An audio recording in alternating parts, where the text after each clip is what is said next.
Hello and welcome back to Tidbit of Torah. I'm delighted to be joined by Rabbi Gruenwald here at the HEA. There are so many symbols. We are swimming in symbols right now as we prepare for the high holidays.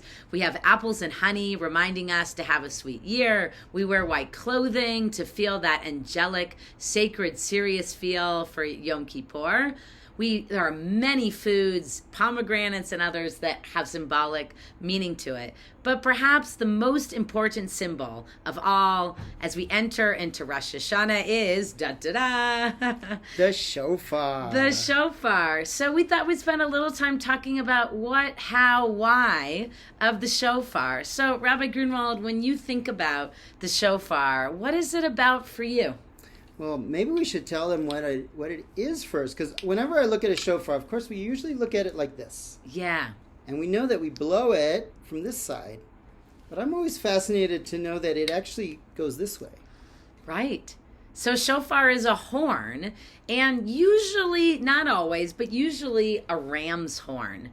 It used to be used as a signal instrument, like a trumpet, like an ancient day trumpet, to signal that it was a time to gather, a time of a sacred occasion, a really important time, just like it signals for us that it's a spiritual wake-up call. Mm-hmm. What do you think about when you hear the shofar? In ancient times, it was an instrument that was used either to call the community together, sometimes for celebrations and holidays, and sometimes in times of trouble to alert people. And I think of the shofar as that alert, that call out to the community. I mean, this is like ancient texting right here. Yeah. You know, they would blow it from one mountaintop to the other and pass the signal along with different sounds to signify different things. And the shofar is a wake-up call. It's calling out to the community. Elul is here. Rosh Hashanah is coming. It's time to do some tshuva, to look at our year that passed and reflect and look ahead to the year with hope and with change. I love that. And the fact that it's a ram's horn usually, I think really drives that home. Not only is a ram's horn hollow, and that's one of the requirements for a shofar, which reminds us that sometimes we need to really be open to receive this call. We need to be able to connect with each other, connect with God. We need to have a little bit of that openness, that hollowness to ourselves, but it also really connects us to the story of Abraham, who went up to do the unthinkable act of sacrificing his son, but he didn't. And the reason why he didn't is because an angelic voice, a voice of God, called out to him, and he saw something else. He saw none other than a ram, and it was by being able to be open to possibility, which we all want to be, but so often we're just kind of focused on what's in front of us. But like Abraham, being open to possibility, the shofar reminds us, allows us to be able to grow and change and do all the things that I think we want to do for Rosh Hashanah.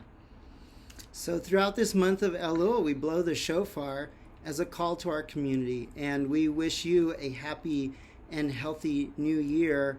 So should we blow the shofar? Yeah, could you blow the shofar for us? So will you call it out? All right. So here we go. The one of the blasts that's just a complete blast is Takia. So let's try that.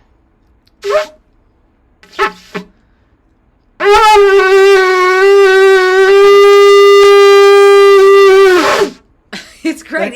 It's such a like sort of great but not musical sound too, which I kind of love, right? It's like, whoa, wake up. Okay, let's try. It's hard to do, isn't it? It is hard to do. There's a reason why I'm not blowing the shofar.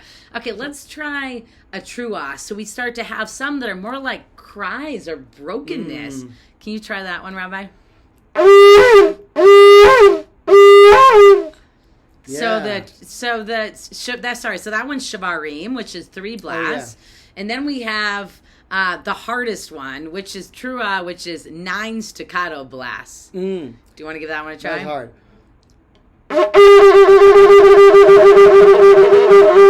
That was more than 9, but it's hard to do that. It is hard to do it. And we just feel that like brokenness, the cries. We remember the mother of our enemy's mother, Sisera, and her crying at the window, waiting for her son to come back.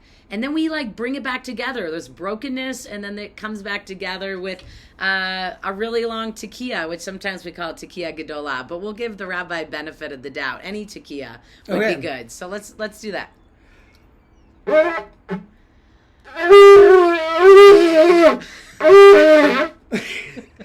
That sounds like the ram before.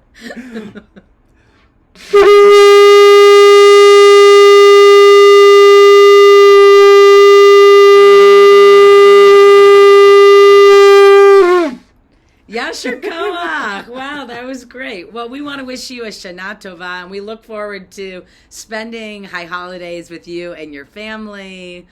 Thank Shana you. Tova.